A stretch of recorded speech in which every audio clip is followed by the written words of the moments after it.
जुलाई माह तक जो है हमारे पास 15 जो है सांप के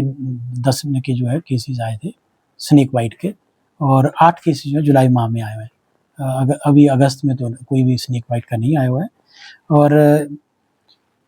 ये भी देखा गया है कि जो 70 से 80% जो सांप होते हैं वो नॉन पॉइज़नस हैं, वो विषैले नहीं होते, तो उनमें कुछ ज़्यादा करने की बात नहीं होती है, पर जस्ट ये है कि उनको ऑब्ज़र्व करना होता है और उनको दिलासा दिलाने की बात होती है। जब भी कोई किसी भी व्यक्ति को कोई सांप काटता है तो उसमें काटी गई जगह पे 2 दाँत के निशान हो सकते हैं सांप के काटने के, और साथ में जो उनमें उस जगह पे जो है बर्निंग पेन हो सकती है, लालगी हो सकती है, सूनापन हो सकता है और सूजन भी आ सकती है। गंभीर लक्षण जो होते हैं न्यूरोटॉक्सिक में ये हो सकता है कि जो आँखें, पलकें जो खुलना शुरू करती है उसमें ड्रूपिंग वो बोलते हैं आईलिड्स, और साँस लेने में कठिनाई हो सकती है, चक्कर आना, धुंधला दिखाई देना, अत्यधिक पसीना या सूनापन होना। तो बात करने में डिफ़िकल्टी हो सकती है, बोलने में डिफ़िकल्टी हो सकती है, सूनापन हो सकता है। तो ऐसे अगर जब इस तरह के हिस्ट्री है कि साँप ने काटा हुआ है और ये सिम्पटम है, तो इमीडिएटली जो है ऐसे केसेस को नज़दीक के स्वास्थ्य केंद्र में लाना चाहिए, ताकि जो विष रोधी दवा जो है, एंटी स्नेक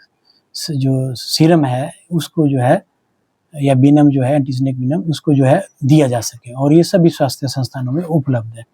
और क्या नहीं करना चाहिए, एक तो मरीज़ को जो है शांत रखना चाहिए, जिसको साँप ने काटा है उसको लटा के और चलना नहीं देना है, ताकि चलेंगे तो वो साँप का जो विष जो है वो जल्दी फैल जाएगा।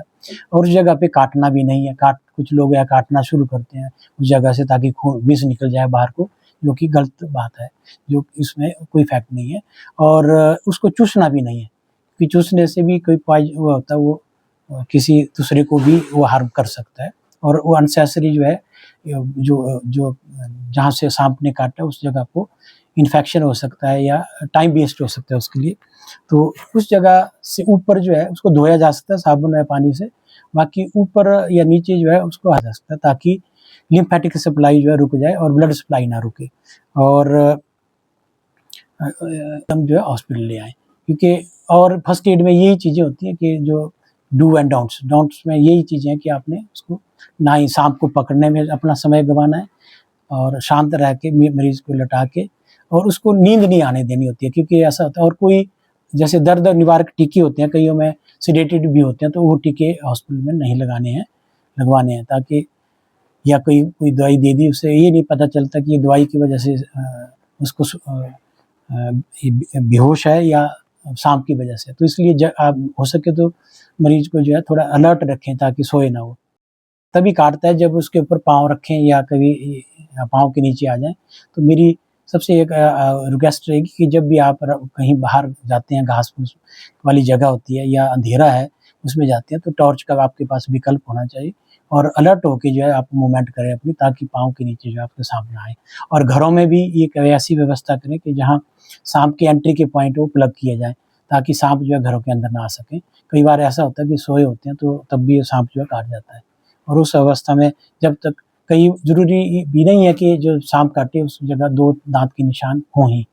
कई बार पॉइज़नस स्नेक होता है, उसकी वैसे भी स्किन से अब कहीं फेंका होता है उसने अपना पॉइज़न, तो वो चमड़ी से भी ऑब्ज़र्व हो जाता है। या कहीं अब छोटी-मोटी उसमें चमड़ी में एब्रेज़न होगा, उससे भी पॉइज़न जो है फैल सकता है शरीर में।